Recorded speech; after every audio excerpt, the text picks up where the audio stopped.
I didn't really know what I was going to do with my life, and got a scholarship to go to UC Davis.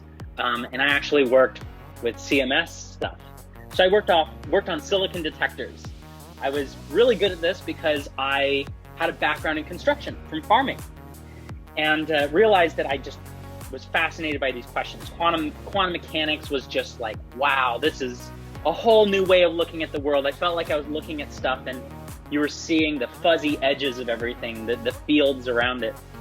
And decided that I was going to continue down that path. And I was following, kind of my interests. I went from that, I was building silicon sensors, it was very tactile, into okay, there's this whole experiment with more elements than you could ever be an expert on. But all of it has to come together somehow to give you that answer. And of course, I was young and starry-eyed and wanted to work on the Higgs boson. So I was always trying to find some interesting thing there. And it was about that time that I got to move out to Switzerland. So then I'm suddenly birthed into this international environment, working with just absolutely stellar group of people. I found other ways to involve myself. Working in the control room was really great because you got to, it was kind of connecting to that, my old world of the silicon sensors and the control mechanisms. So kind of felt like being in the lab, and those late night shifts where you're there from 11 p.m. to 7 a.m. and you're just sitting there controlling this massive experiment that, you have so much pride in, and it's just you at the helm. It kind of felt like sailing a ship. When there was, big meetings in Building 500 in the auditorium, and you're sitting in this room and you can recognize this room from pictures of when the Higgs boson was discovered, and you're sitting there and you're listening to these lectures by people from all over the world. And again, that feeling of this is an international group of people. I really love that is the point of CERN, that everybody can come here and talk about this thing together, and that we are all contributing to it. There's a feeling of kind of energy in the air when you're sitting in R1 and having a coffee, that you really could talk to a Nobel laureate right now. And you really could be sitting next to the person who's got the next big idea.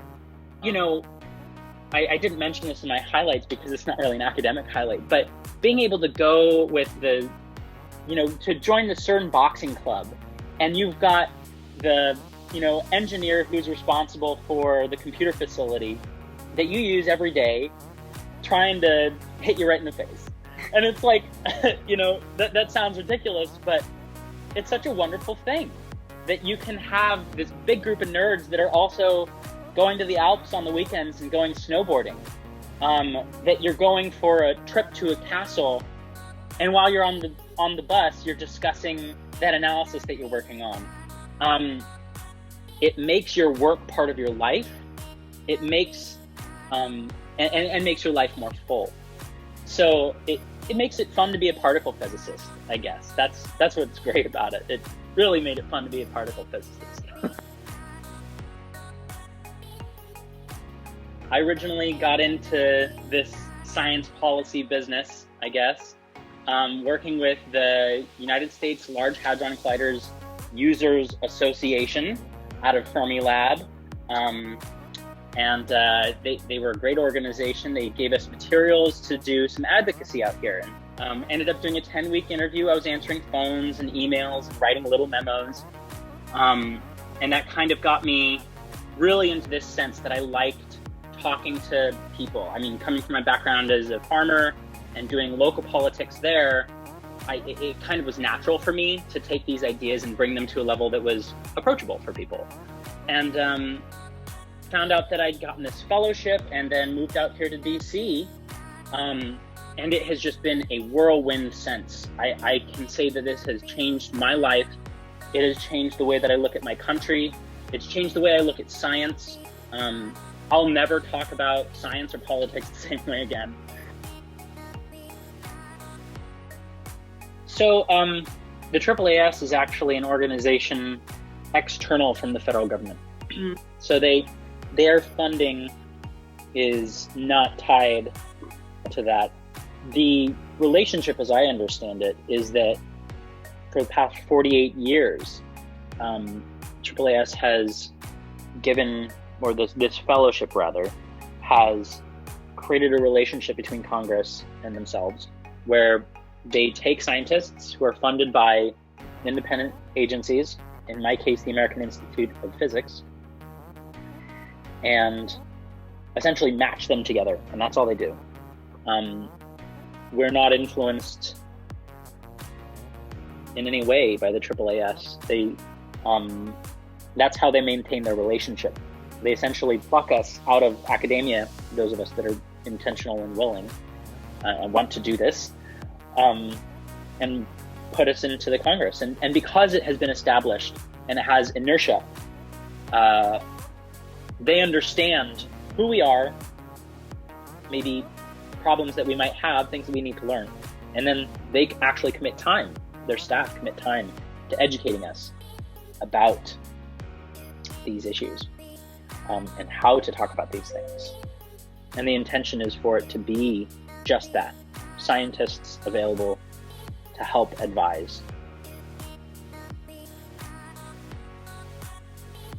Algorithmic accountability is one of the terms that we've been throwing around in the office. And this is huge. This is something that the federal government is starting to look into, because as these algorithms are adopted, it's absolutely necessary. We're not a private industry. We can't ignore these biases. We must uphold equality, in our algorithms and hold them accountable. Now, why is it biased becomes the question. Yes, it's because a lot of the people programming these things are white men. It's also because the data that we've collected and are putting into these systems includes our historic biases, including historic racism. If you have data from the last 20 years, last 40 years, well, guess what? That data is going to have the same biases that our country has. It's going to be reflected. So it falls to you, the programmer, to speak to those communities that have been negatively impacted by those biases and then remove it from your model. And if you're going to build a model, then you had better make sure that it doesn't have that bias. And it's very difficult to do that. Coming from that CERN background of data science, it turns out that there's a huge, desperate need in the federal government for people like us, people that have a strong sense of science, a strong sense of doing things factually and understanding what's actually out there. So when Congress is making a decision, it would like very much for there to be an answer that they can trust. But that takes somebody who's not just the data scientist, because the data scientist is maybe trying to get an answer or a metric that they're asked for. A physicist will look for the truth. A physicist will look for all of the collateral weirdness that's influencing the result. They'll make sure that whatever you get out at the end is not biased. They're going to make sure that there isn't some gendered or racial bias that's inside there, because our whole job is to look for correlations inside of the model. We are absolutely the nerdiest people for the job, but we're the right people for the job. So it's wonderful to have found a place that both wants me to be a nerd and sees the value of how it can help our country be a better one. And I just feel so excited talking about that. I work on the Evidence Act, Open Data Act. I work on congressional modernization. So these are the nerdiest things in the Congress. Almost nobody wants to talk about them, but they are absolutely the future of how our government will run itself.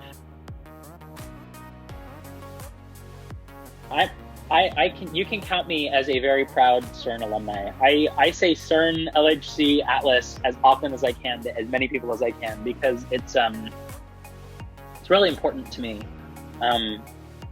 that people understand the importance of people like me being produced in that environment and then going out into the world. I mentioned that I'm from CERN and I work on Atlas whenever I can. And in these groups, you almost always find somebody who's from that background. And These people are now policy advisors. They're the director of a program that you might want to go work at, and they've got the connections that can help you get there. I was looking through the CERN alumni page, and there's 13 people or something like that just in DC. It's amazing that they're everywhere, but it's, for the United States, a great way to prove that what they're putting in money is returned to them in workforce, both in the federal government, but also in Silicon Valley and other places. So I have a lot of respect for the CERN Alumni Association, because that's what we need right now. We need groups that are focused on bringing people together in innovative ways.